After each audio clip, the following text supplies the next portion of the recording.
Welcome to the InPowered Life Podcast, a space dedicated to spreading the message that you have the power within to create everything you seek. So if you're ready to enroll in a new kind of higher learning, the kind that leads to true personal freedom, hang here with us. We're your hosts, Rudi and Aniston, and this is InPowered Life.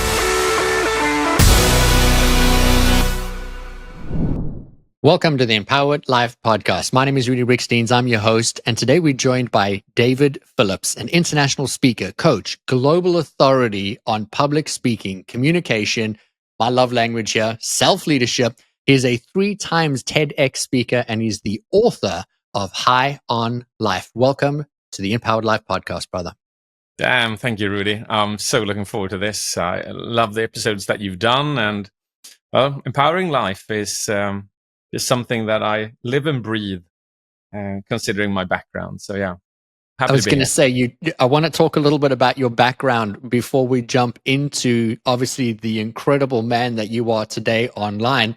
I had the opportunity of, and I'm going to use terminology that people might be like, well, that was weird, but falling in love with you, the character you that you portray, whether it be through your incredible TEDx talks, which we're going to talk about in a moment, and then, how you show up online, social media, your videos. You're very engaging. It's like you get caught in one and then you want to go into another and then you want to go to another. Now you're curious, like, well, I wonder what the next one's going to be. And you don't find that aspect on people who show up online so often. Regardless, I most certainly do not show up online that way. And so it was something that I looked at and I was like, wow, I was fascinated at your ability to just so seamlessly be able to just help and serve and support people while having a great time at it, and then also doing it with your personality just oozing out.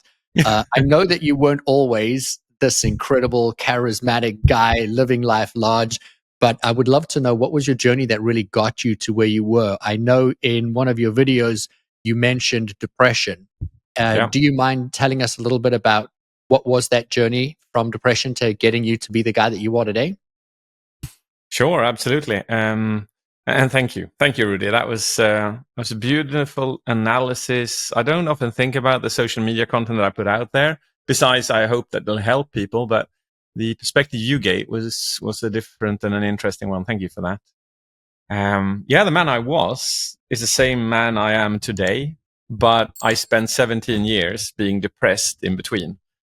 I look back at, when I was a kid, I was the happiest kid around. I was creative. I was inspiring. I came up with all of these ideas for me and my friends to do stuff. And like when I'm 47 now, but when I was 12, I invented my own steering wheel with gas throttle and brakes, playing Outrun on Commodore 64. I just loved life. And then that kept on going. And I loved life all the way up until 22, when I slowly started to drift into depression. And I had... it went so slowly, Rudi, that I had no idea I was heading into it. And when I was there, it had gone so slowly that I didn't know I was there. It just became my reality. And I spent, something close to 16 years in that, like, darkness, the void of not wanting to live, not wanting to wake up in the morning, not having the guts to end my own life. But it was a horrid time. I lost so much time with my kids, with my wife, with my life. I'm still together with my wife today, and it's weird how she stuck with me. I still don't understand that. I couldn't take that. But then something occurred to me when I listened to how people spoke about their kids and their love for their kids and their partner. And I never felt that, and I couldn't relate to that. And I thought, something's off with me, something's wrong with me. And then I'd read a lot about meditation. I'm a man, so I don't go to the doctor. Men tend to not go to doctors to check what's wrong with them. So I'm the same way. I'll fix this myself. So I went off meditating, and I started meditating like 20 minutes per day for 6 weeks. And then the most amazing event in my life occurred. And that was, I was just out walking and everything was doom and gloom as usual. But then from absolutely nowhere, I was hit by this emotion that I could not put my finger on. And I looked at my wife and she looked at me and I tried to explain it. And I remember how she tilted her head just to the side and she laughed a little bit. And she said, "Well, that sounds like happiness, David." And that's when I realized that I hadn't felt that feeling ever as an adult being, like I just couldn't recollect that. And those 5 minutes ended and I went back to doom and gloom. But then suddenly, now I'd realized that the state I was in was not static, that there was something else. And then I just went chasing that like madly, Rudi. Like, I don't think I've chased anything else in my entire life as intensely as more of those 5 minutes. And I managed to hack my depression. It took me about 12 to 14 months, which is a lot about what the book is about, High on Life. But it's for everyone who's not depressed as well, who just wants to become even higher on life. But yeah, that's my story. And it's the unexplainable difference being depressed and non-depressed. So your book has just been translated into 34 different languages. It was released in the US 3 months ago. And there are people that are going to be listening to this episode today, no doubt, that are struggling with depression. They're struggling with their identity, how they feel, or the lack of how they feel. And if they were going to pick up your book, what would they be able to walk away with from a tangible or tactical tool that could support them in creating that shift? Because you've beautifully spoken into, you started meditating, you did that, you got a glimpse, and then you started to chase it. Would they walk away with some of the steps that you took, tools that they could apply so they could then put that into their own life to create the same change? Absolutely. Yeah. It's a very practical book. I go through our 6 main hormones, dopamine, serotonin, oxytocin, endorphins, cortisol, and testosterone. And I give about 10 practical techniques on how to immediately increase all of those on the spot in order to move yourself into exactly the right mindset that you want to be in. So it's super practical, and they'll walk away with that. And particularly, I think for people who are depressed, it's reading the cortisol chapter first. For everyone else, you can just start from the beginning, more or less. But that one's the acute tools are in there. So I'm going to come back to that, but I want to set the stage for something before we do that. And I'm going to ask you to give us at least 3 of those right now so that someone that's listening can immediately action something. But before we do that, I just want our audience to know we're going to have such an in-depth conversation today. We're going to touch on everything from how to harness and control your emotions. We're going to talk about how to speak on stage, how to be a public speaker. We're going to talk about these incredible TEDx talks that you've done that I highly recommend everybody watch, because there's just so much depth to the man that we have the privilege of speaking to today. And so buckle in. It's going to be an incredible ride. But I want to go back to what you had just started. And so what would be 3 of those that we could use as actions to shift today? Actions to shift today. I think, well, in importance, I'd say I've got a tool or technique in the book, which I describe as something called stress mapping, which is just something that every single person should do every 6 months. Because if you read up on stress, it impacts everything from your weight to your mental health to your metabolism to practically any mechanism in your brain and body.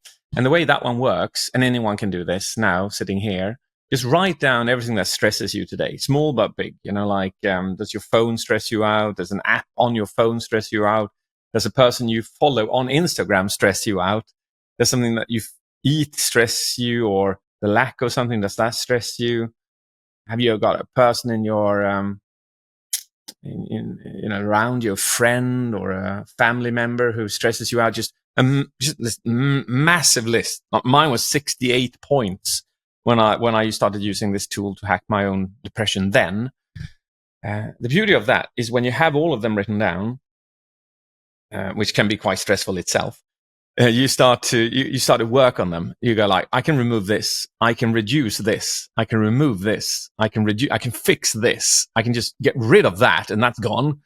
And the ones that you can't figure out, you talk to a friend or maybe a psychiatrist or something, like somebody who can help you out, a life coach maybe. And then as soon as you get rid of like 10, 15 of those, boom, you will suddenly feel like just lighter, happier. We don't have time to go into the depth of why chronic cortisol is your worst enemy in life, but it will just wreak havoc on your life if you are stressed more than 3 months in a row. And I think the majority are. So that's tool number 1. I'd say that one. And then I'd like to send with you number 2, which is, this very, very quickly, but I find this one so powerful. Okay, so they took a bunch of people and they asked them to rate themselves in the grades of happiness or in the grades of appreciation, gratitude, and energy, right? So they had these 2 groups. They sent them off on walks. So they went out walking in the forest, 5K per day. They gave one of the groups, or the first group, a different assignment, and that was to every single time they walked, they were supposed to take a selfie of themselves. Oh, both groups were supposed to take selfies of themselves. Sorry. Both groups were supposed to take selfies of themselves, like individuals, when they were out walking. But the one group, this was the direction they gave one group, and that was this. We want you to stop and appreciate the awe of stuff around you. So if you see a leaf, stop and just feel that sensation of awe. Like, where does it come from? How can this exist? How does the world exist? How does, like just that kind of sensation?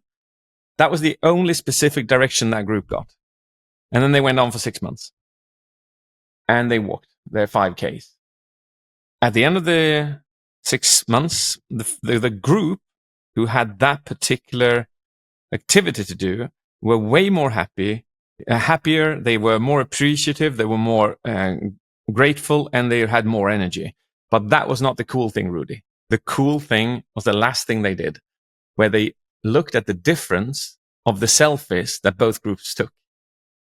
Where the group who had not done the awe experience or the awe exercise, or the R exercise, rather, their selfies was consistent. The face in the middle, tree in the background.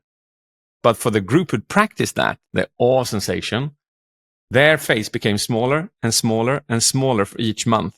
So at the end of the 6-month session, the face was just in the corner, like an eye, because it had to be in there, right? But otherwise, it was that big, beautiful oak tree behind them that took 99% of the space. I just love that technique, and I've applied that so many years, and anyone and everyone can do it wherever you are on this planet.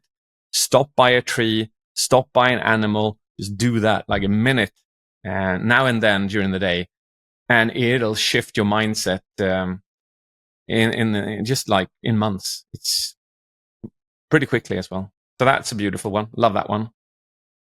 Let me give you one third one, which I love, and that is, okay, this one's beautiful. Testosterone. You have it, Rudi. I have it. Women have it. Men have it. We have a higher concentration from the baseline.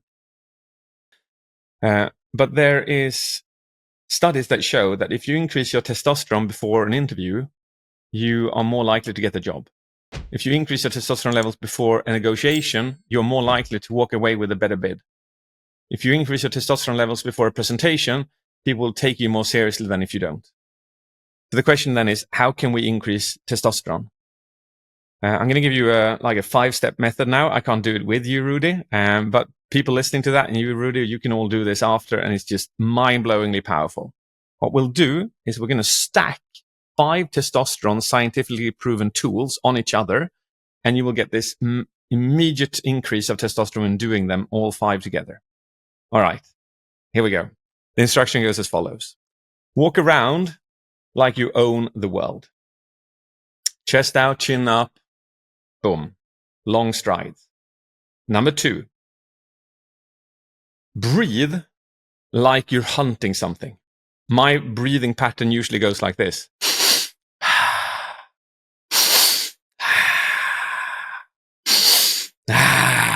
Something like that, almost like not aggression, but there's a slight sense of violence in there anyway.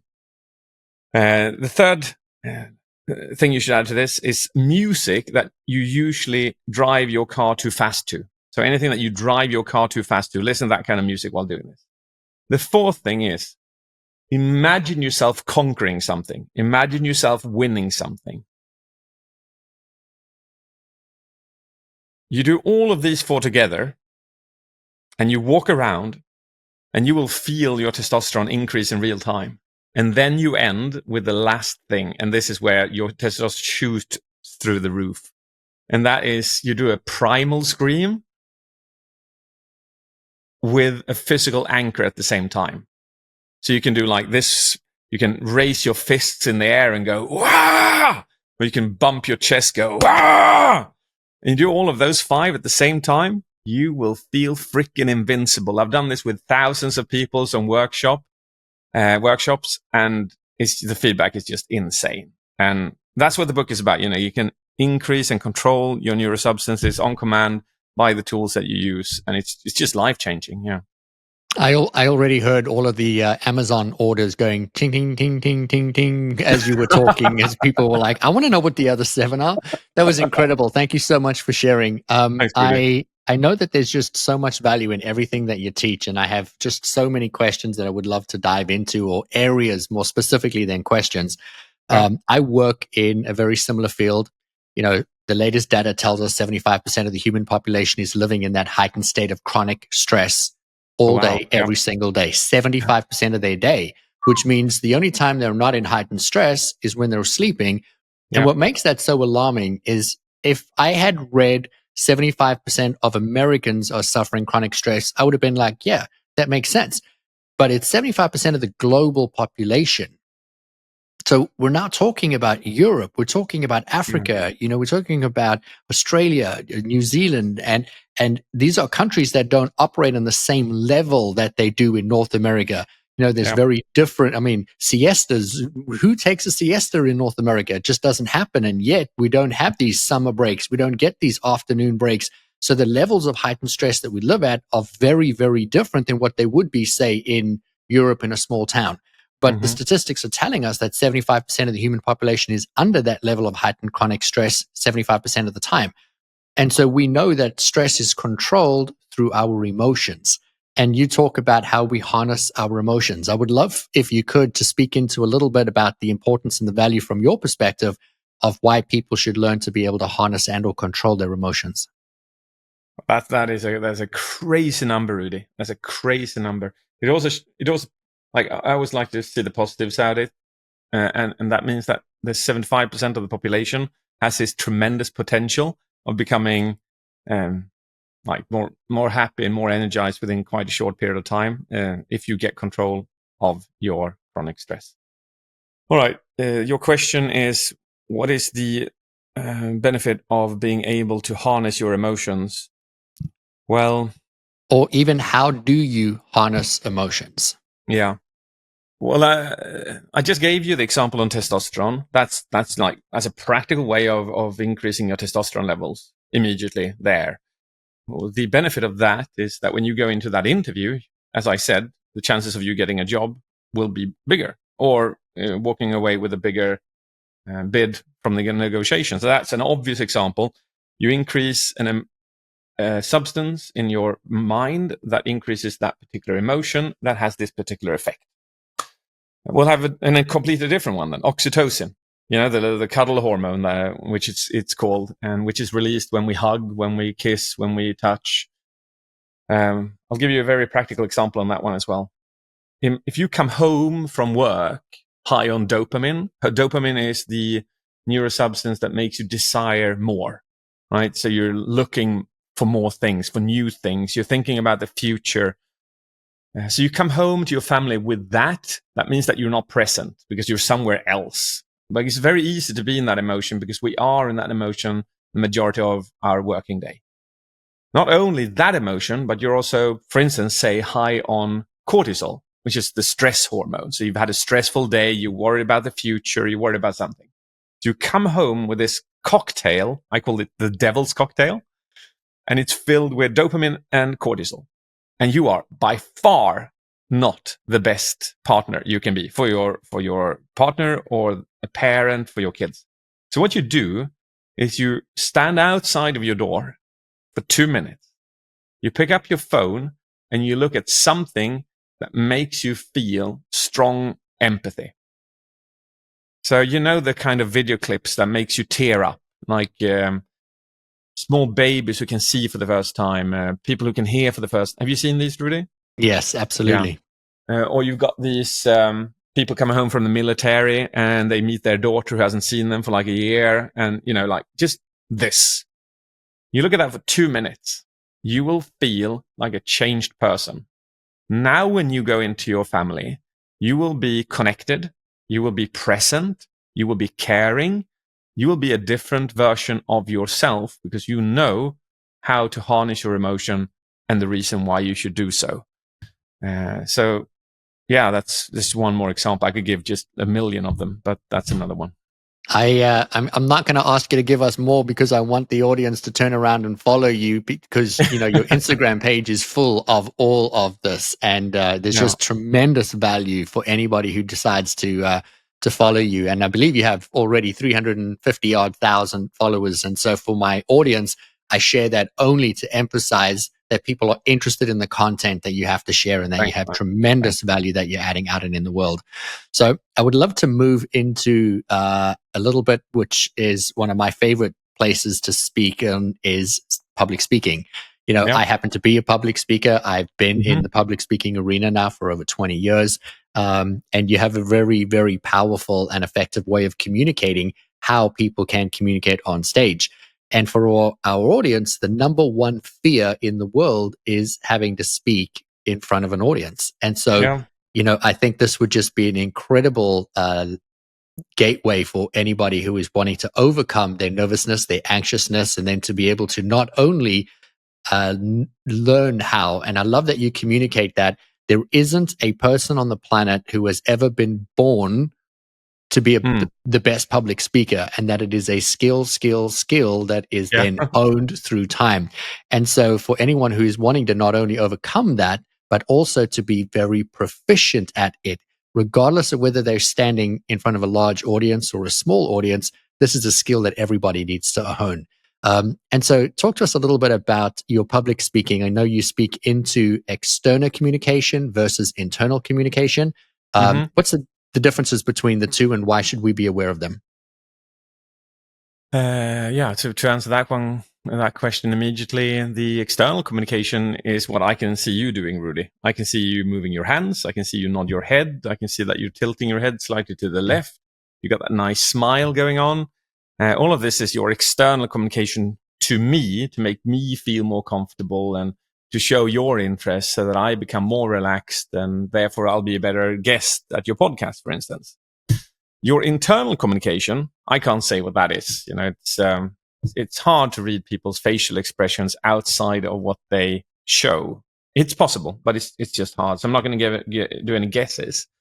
But your internal communication could be at the moment, oh my God, we're running out of time. I really want to fit more into this podcast session. Maybe you're thinking to yourself that I need to push this. So maybe you're starting to feel stressed or something like that. Your internal communication will, after a while, reflect upon your facial expressions, your voice, the way that you ask questions. So from a public speaking perspective, if you go up on stage and your nervous level is a 10 out of 10, your external communication will suck. But if you go up on stage with a 0 of 10 on nervousness as a public speaker, you will suck as well, because I will literally see that you don't care. But if you go up with like a 4 or a 5 and you handle that beautifully, you're like directing that sensation of nervousness to confidence instead, oh my God, you're brilliant. But it's all about the internal communication, your ability to reduce reduce nervousness or increase your desire to do the talk. I've done my talk, How to Avoid Death by PowerPoint, 1,000 times. How can I not walk up there and be a zero? Like, I've already done it 1,000 times. So I actually have to do the opposite. I have to make myself nervous, like make myself not nervous, but excited, which is a very, very similar emotion. So yeah, it's again, internal communication is just managing your emotions, really. They're not static. They're ours to control. And the better you do so, the better usually decisions and outcomes of life become. So I received a phone call from a coaching client, and they were about 60 seconds away from having to walk out on stage in front of hundreds of people. And they called me and they were like, I'm having a panic attack. I'm freaking out. I can't do this. And I need to go. And they're literally I can hear in the background, they're making the introduction, and she hailed from the, and like, she's about to walk out on stage, and she's calling me saying, I'm having a panic attack. I can't walk on stage. What would be your advice to her in that moment to support her if she were calling you? Break the pattern. That would definitely be the thing. Like, there are good exercises you can do, breathing exercises, relaxation exercises, mental exercises, but they're not powerful enough for such a short period of time. Not if you're at like a 10, if you're actually close to an anxiety attack, because that's very different from saying or pretending that you are, but being very close to an anxiety attack is serious, and you cannot stop that with a mental nor physical technique. So I'd say break the pattern. You have to redirect your senses and your mind in a completely different direction. If it were have been like 3 minutes left and they don't wear makeup, I would have asked them to rush into the toilet and just keep splashing cold water onto their face, especially in the region of their nostrils. Because if you do that, you activate something called the diving reflex, and that brings down your heart rate pretty dramatically when we activate that. But you said 1 minute. They don't have time to go to the bathroom for that. So I'd say you have to do something super drastic. What would that be? Maybe just go down and do like 15 push-ups or something like that, just with intense power. Get this thing out of your system, more or less. Or do something absolutely gobsmackingly crazy, like go down on one knee and propose to the cameraman or something like that. You have to do something insane to redirect your entire mental capacity in a different direction. If you do that, then you'll be good. Then you'll be able to break a anxiety situation like that. But it's a really drastic situation, Rudi. And so if somebody has a propensity for being nervous to speak on stage and they have months to prepare, what would be your advice to support them then to overcome that nervousness or that anxiousness? It's a fear. And with all fears, I always say this: run towards your fear. Otherwise, the fear will run after you. It's just the thing for the rest of your life. For the rest of your life, fear will run after you in this particular thing if you don't run towards it. But if you run towards it, you have the mindset of, hey, do you want to dance? Let's dance. Let's make this something fun, shall we? You and I, we're best friends now. You and I, fear. All right, we're going to do this. So you invite fear, and what happens then is that fear collapses. Because fear is nothing. It's just imagination. And it becomes nothing when you challenge it. So that's like just the most powerful thing you can do. Become friends with it. Enjoy it. I can literally say this: if it happens and you start feeling that sensation, you should do this. Lean back, smile, say to yourself, woo, I'm feeling that heart race. Oh, I'm feeling those heartbeats. Oh, I'm starting to shiver, man. This is beautiful. I love it. This is exactly like when I'm driving my car at 140 miles per hour on the German Autobahn. This is life. Come on, give it to me. Yes, we are dancing, my friend. Invite it like that. and you'll kill most fears in life. Is it challenging to begin with to have that kind of mindset? Absolutely. Will it be easier after a while? Absolutely. So to give some context to all of the advice that we're getting on this episode today, which is incredible value, you studied over 5,000 public speakers over a period of 7 years. And I share that with our audience because of the depth of knowledge that you have as far as it goes into how to be able to speak, and then the ways of communicating. This is something that I've done for so many years. So to get to watch somebody doing something that I've done for such a long period of time, and I haven't been teaching people how to be public speakers in the context that you have, but to watch you do what you do with the knowledge that I have, and to see the brilliance behind what you're doing, you had me completely captivated. And I'm going to highly recommend every single one of our listeners go and listen to. I'm going to read off the titles now for your TEDx talks, because I think it's so important that people go in and search. So obviously we're looking for David Phillips on YouTube. We want to type in TEDx, and then How to Avoid Death by PowerPoint, which we spoke about a little bit earlier. The Magical Science of Storytelling. Unbelievable. I want to say 16 minutes of your life. You're going to watch it again and again. It was truly, truly powerful. And then the 110 Steps of Excellent Communication.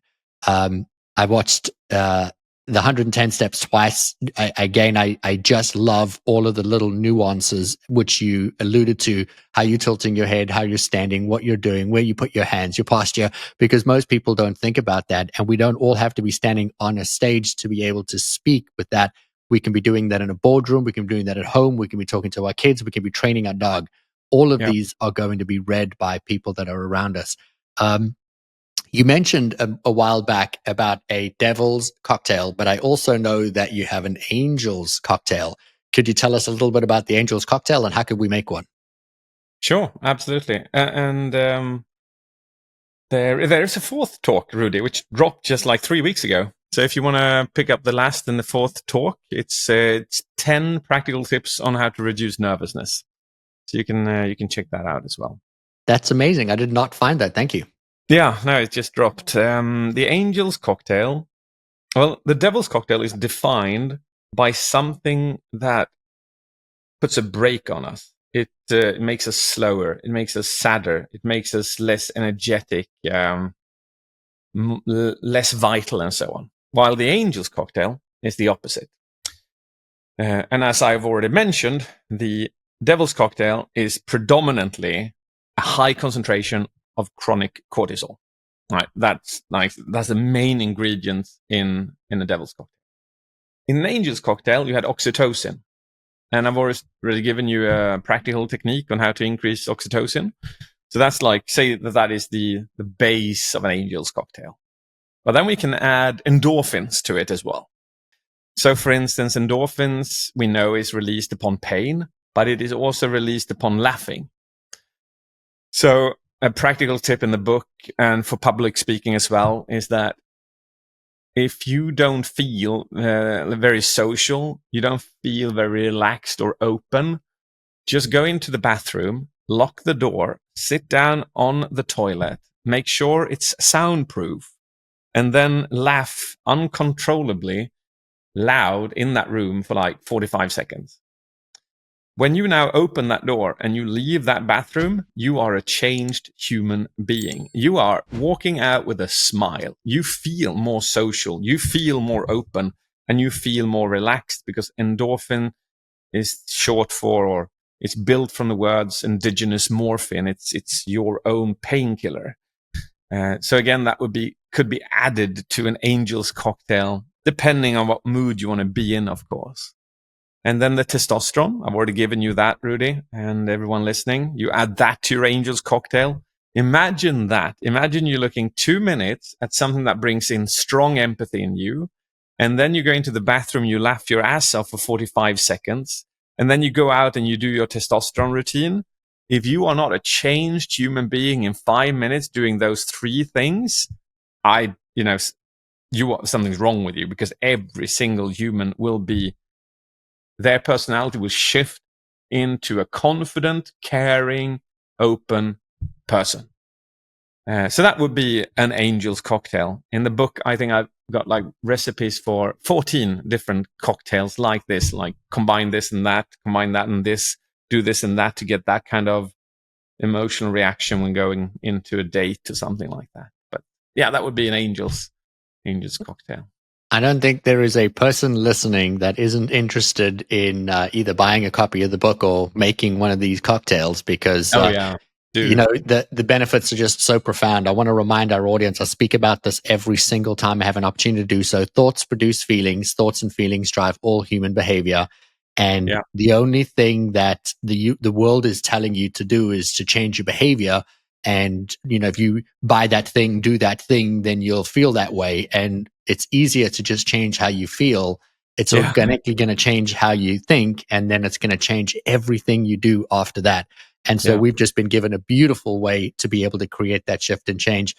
I cannot thank you enough, David, for joining us on the Empowered Life podcast. I have a final question for you as we bring it to a close.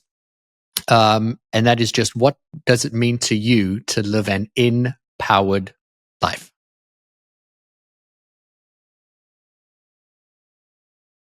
That question, I would have answered that question differently